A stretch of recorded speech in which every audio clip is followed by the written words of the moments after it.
Hello, good morning. It's good morning here. So I hope you had a wonderful day. However, okay, today we're going to be talking about the layer panel description. Alright, the other time we did a bit of the layer settings, the settings, layer panel settings. But today we're going to take the description and also the layer panel types. So what you see on your screen right now, I just had to do it before the tutorial so that I can explain it quickly rather than doing it while we are here. So I'm going to explain it bit by bit, the layer panel description. But first of all, if you've not subscribed, please try to subscribe to our YouTube channel and hit the bell notification icon so that whenever we have tutorials like this, we can always you can always be notified. Alright, so first of all, I want you to look at this side of the layer. Maybe I should pull it out to this point and stretch it like this. I want our eyes to be focused here. I'm going to explain to us what's going on with this in the workspace. First of all, okay, I think it's better off this way. So please fix your eyes on the layer panel right now. Okay, now I want you to think of layer as stacks of books. When you stack books together, stack them up together just like that, you have them, you know, one on top the other, and if you look at the topmost, you won't see the one at the bottom. Okay, but if you look from the side view, you would see. Maybe I should just try to stack up some books. Let me see. Okay, I have. All right, so let me use this now, for instance. So I hope you can see me now. If you stack up books together and you look on the top, you won't be able to see the one beneath. Just that this one is not wide enough, this layer on the top is not wide enough, and it's a very good example, but we can't see all other places underneath it. This is covering this too, so it's just like that for layers. But on the layer panel, we can see the way everything is arranged. So the layer panel is like the skeletal way to see how the layers are arrayed. So, but here on the canvas or the working area, otherwise the artboard, in this case the artboard, you will see everything just as, you know, the way you have positioned it. So if you really don't like the position of things in the canvas area, your layer panel becomes your friend to be able to set these things the way you want them. Okay, sometimes you may not be able to do all the settings on the layer panel, then the canvas area becomes how you set it. For instance, if you want to move this picture to the edge here, the layer panel would not be able to do that. I mean, you won't be able to do that on the layer panel, moving any object to any side. Okay, but if you want to take the object beneath other layers, it's the layer panel. You can do that. You can actually do it here, but I mean, if you have 100 layers, you won't be able to be as fast as that on this canvas area. So you need to know when to do one thing on either the layer panel or the canvas itself. Alright, so now why is it so important for us to understand how the layer panel works? First of all, you will notice that we have bunch of objects. Let's call them objects now. I know this is a text, but they are all objects here. We have objects here around, and we equally have something like a red background here. So on the layer panel, what we are seeing is 1, 2, 3, 4, 5 layers. Okay, so we're going to look at these 5 layers and understand how this number of objects came to be, including the background. The background we can already see here as the last layer or the bottom layer. Okay, the first layer is always at the top and the last layer is always at the bottom. So if I say first and last layer, yeah, so you should understand. So the bottom layer here, which serves as the background, is having a color fill of red, which is true here. Okay, and at the top layer here we have the layer panel description, okay, which is true here. Well, one would think that because putting it at the top of the layer panel setting here, that it would be perhaps here. Unfortunately, that's not true. So this is just determining which is on top, and what it means is that it is above all other layers, meaning if we bring it over this picture, it will be on top of the picture, except we move it beneath the picture. And so let's give it a try. This is the picture as serving as a second, so we can, on the layer panel setting, click and hold and drag up until we see that blue line, and we release it. So that blue line tells us that we can drop it there. Okay, so right now on the canvas you see that it's above the text layer. Okay, right, so this is one way of putting each layers at each levels, just because of what you want to achieve. But you can see that this will not be very okay. I mean, one will not understand this, so it will be good that we either bring this down and leave it that way. It still says the same thing, and bringing it down doesn't mean we have brought it down to the bottom of the layer and the layer panel settings. No, so that's why you need to know that what goes on the left side sometimes can be different from what goes on at the right side. But just know that this is a skeletal, or the control room. Yeah, I think that's the best word, the control room to the canvas area. All right, so the next thing you would want to understand here is the visibility. This I think I tried to explain it in the last tutorial, but I just want to go over it quickly. Okay, because right now you can see that there are 5 layers, but the visibility icon is just 4. Okay, we'll get to know why very soon. Okay, the visibility icon tells, even if a layer is at the layer panel here, if it is off, it is no longer present in the canvas area, except when it is on, so it is present. So that's for you to know that we can off and on the visibility of layers at the canvas area, but we can only do it from the control room, which is the layer panel. Okay, this is the logo. We can put it off and put it on. Okay, I'll tell you why the logo is having that together and switching off when we come to types of layer.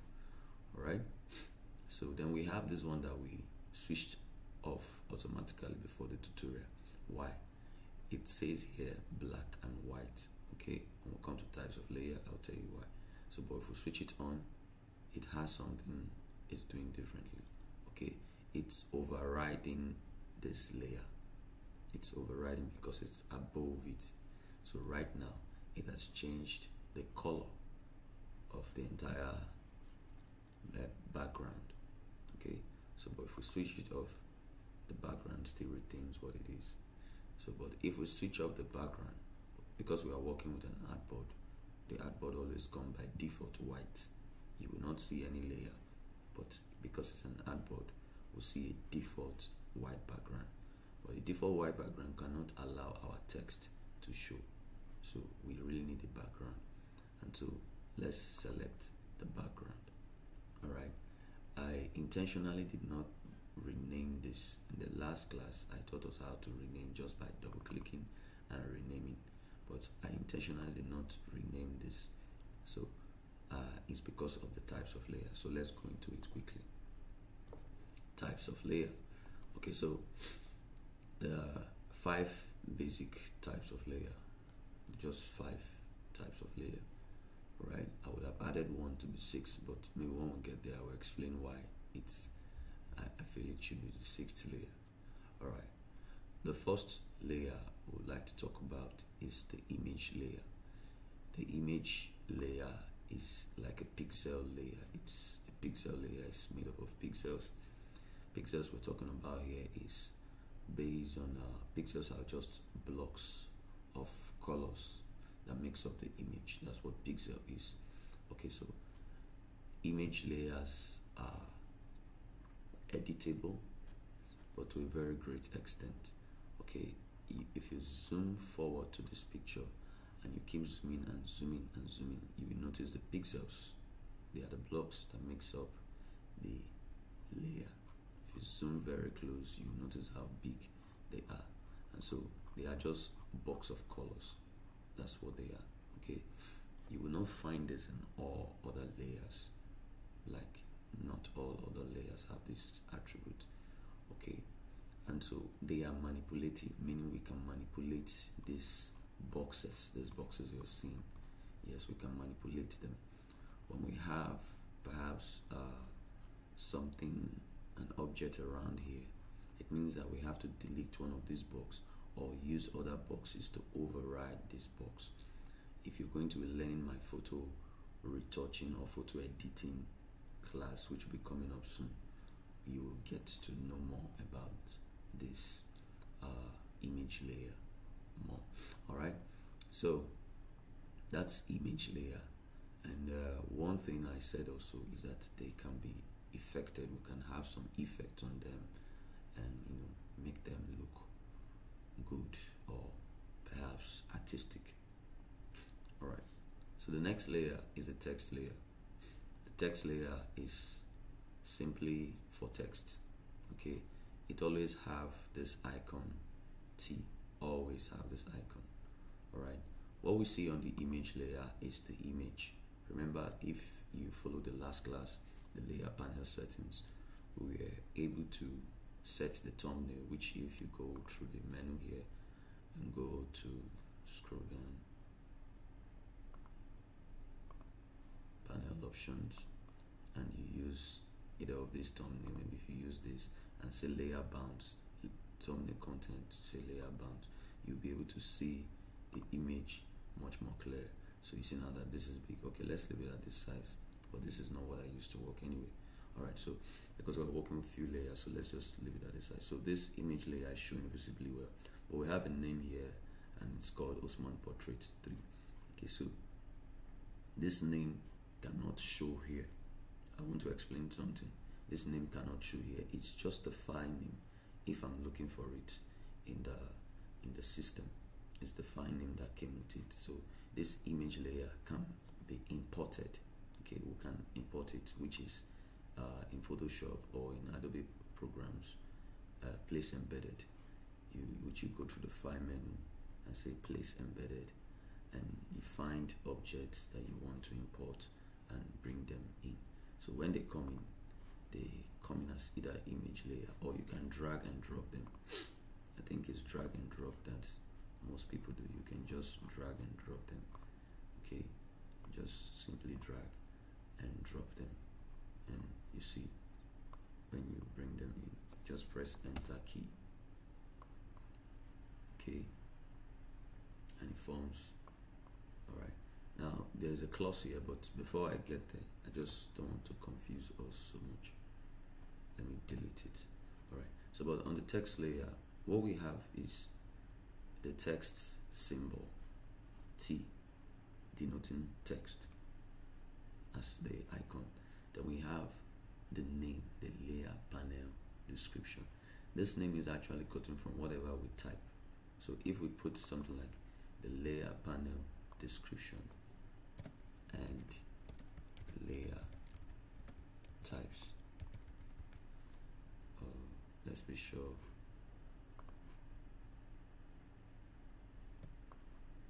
Oh, it fell off. Double click and press enter key and select the move to. Alright, so now that we've added, you can see that the name extends again. However, if your layer panel is not as wide as mine, it will squash in everything together. But for the sake of this tutorial, I'm leaving it wide. What this means is that if we have a very long sentence, all of them will be squashed in. You only see the first letters and the last letters. That's what Photoshop does. So it gives you a clue of which layer you are working with. Alright, now one thing I wanted to say is that the text layer can be created with the text tool. So you should get familiar with the text tool. So I've not taught any tools so far, but in the course of this layer panel, you'll be introduced with this text tool. So for you to create a text layer, you have to select the text tool, okay? And once you select it, just click on it and click on the layer, on the canvas area. Just click and type anything you want to type. Even if you don't type, by default it just puts this lorem ipsum, so you can just type, let's say, joy, okay, and press enter. Okay, now there are two enter keyboards on a normal keyboard. Okay, let me pick up my desktop.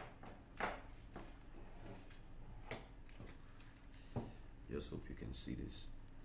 Alright, on a normal keyboard, let me just do this.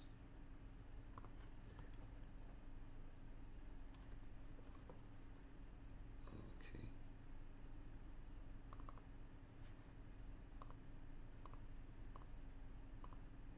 1 minute, please. Okay. Just want to be sure you can see me. Alright. On a normal keyboard, the enter key on the numeric side allows your text. The enter key on your numeric side allows your text not to be edited any longer. So if you are editing and you press this enter key, you will no longer edit. But the enter key on the other section where you have the alphabet, which is on the alphanumeric section, allows you to, kind of push the text down, what it will do if you are using Microsoft Word. So those two enter keys function differently. I like when a laptop has the two. Not all laptop comes with the two. So if yours doesn't come with the second one, there is actually another way to exit out of the text or typing mode. So if it's in the typing mode, that makes the cursor to blink like this. Sorry, let me go back to screen cap. Okay, so if it's in if it's in the typing mode, that makes the cursor to blink like this, and you press the enter key on the alphanumeric section, the one I showed you, it will push the text down. Okay, and take it backspace. If you were going to exit out of typing mode, you have to use the alphanumeric key, and once you press the enter key on that, it will exit the typing mode. However, you still have your text tool active. It doesn't change that your text tool should move to, and it is necessary that once you finish using the text tool and the text layer, you're done, you want to use another layer and it doesn't have to do with text, you should go back to your move tool, which is pressing V on the keyboard smartly, or going over and selecting it. You will see there as move to V. So you can just press V on the keyboard and the entire layer is highlighted to tell us that that's the layer that was selected. Okay, so that's the text layer. Now the next layer, I do not want to discuss this layer for some reasons. Let's discuss other layer, which is the adjustment layer. Now the adjustment layer is something that it comes with Photoshop. Like, you just pick it. There are many of them. There are many adjustment layers, so you pick them up and you can use them for adjustment, what its name implies, for adjustment, just to adjust the way picture looks, the way a photo looks, a design looks, however. So, but where do you get them?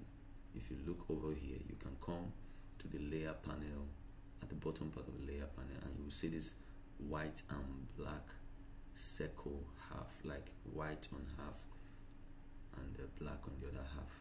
So if you select it, you will see all the adjustment layer. Another way again is by coming to the image menu, adjustments, and you will see all of them. Okay, all of them that you can apply. All right, but it's more quicker to come here to do it. It also has its own panel adjustments. Okay, but I don't use it, so I always close it. I prefer to use this and do what I want to do. Okay, it has many adjustments. It means that all these adjustment layers, we can introduce all of them into this layer panel settings. Okay, but you need to know what their functions are before you can introduce them. So I picked up the most simplest one, black and white. What does black and white do? Now, if this black and white layer is at the topmost layer, everything including the image will change to black and white. What's it doing? Because it's at the topmost, it's commanding its effect over all the layers beneath. The logo that was yellow, which is still yellow on the layer panel, was no longer yellow. Okay, the text is white. Yes, it's white, but if we change the color of the text will either pick a gray color or a white color or a black color. So because the black and white is black, in between the black and white is a gray. Okay, you will definitely have a gray in between black and white, then the white. So all the colors that are somehow white and somehow black will fall in between. I mean, that are somehow light and somehow dark, not white and not black. Light in color, like yellow, will fall in between those regions of black and white. So you can see now that our image is already completely black and white. Yes, that's what we call it, but in gray mode.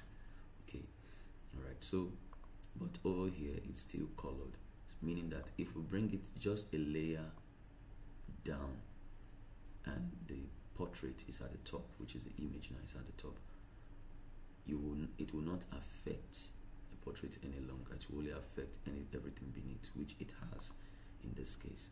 If we bring it a layer down to, the text is no longer affected. The text, the layer panel description layer types is no longer affected, but the text originally is white, so we don't get to see the difference. So if we bring a layer down again, we get to see that the layer that contains the logo and the other object is seen and in its real color or original color. If we bring it a layer down again, same thing, this is not affected until we bring it a layer down again. So you can see that it can lose its effect if it is not affecting anything.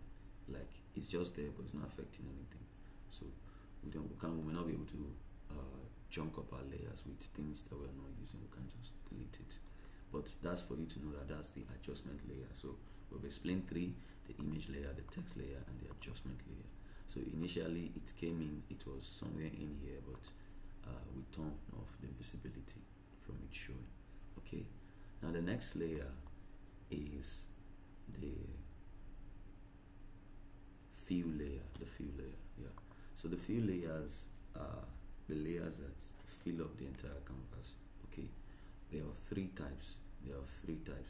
Sorry, somehow some people say that they are part of the adjustment layer, things that make up the adjustment layer, and I want to agree with that, because I will tell you that for me to fill up this background, Photoshop has almost 5 different ways of filling up this background. So but in the adjustment layer we have another type of fill again that fills up a layer still. So let's say now, for instance, what you see here is a color fill, and it has red showing that that's a color that is in the background, and it's color fill. We actually call it the color fill layer. If we open up to this adjustment layer, you will see solid color, which is the one we just used. Solid color that creates a color all over. solid color adjustment layer. That's what it's fully called. We have the gradient adjustment layer, and we have the pattern adjustment layer. So these three, 1, 2, and 3, fill up are the fill layer that fill up the entire artboard to make a background or something, anything at all, but it fills up and it still serves like something that can be adjusted. This is where I want to be accurate with them. Like this color fill we have here, if you double click on it, and where you double click is on the layer itself, not on the mask and not on this area or not on the text. Make sure to see where you're double clicking. So if you double click on it, you are able to pick color or adjust the color. So let's say I want an orange color now. I just move the color calibration there upwards, take it to the color where I want. Okay, let's say the orange color is fine for me, and I select the orange color and select OK. I can also take how deep I want the orange to be, maybe brown or light, even white self or black, just by moving this my mouse, clicking and dragging towards the point. But I like it like this, and I click OK. So by selecting that color, it becomes the entire background. Okay, let's add more and more fill layer. Let's say the gradient now. The gradient allows us to add one color, two colors, but like they are meeting at a point, just as we have black and white meeting at a point, and we have in between gray. So we have a color here and we have a color. That's what the gradient layer allows us to do, and it fills up the entire. But this, we have to set it to fill up this entire book. So let me just take something random. Let me look for, maybe it has examples. So let me take this blues, or we have red somewhere here. Yeah, okay, let me try oranges. I like oranges. Yeah, so let's take this orange colors now and click OK to that. So selected the orange color. Now it's really overriding this. Let's turn off this. It's really overriding this, but it's serving right now as a layer on its own, and a fill layer too. Okay, if you double click on it, you can change the orientation or the axis or the way it looks, the angle. The red comes and the yellow goes up. Fine, if that's what you want, click OK. You can also change the color, but this is not a tutorial for it.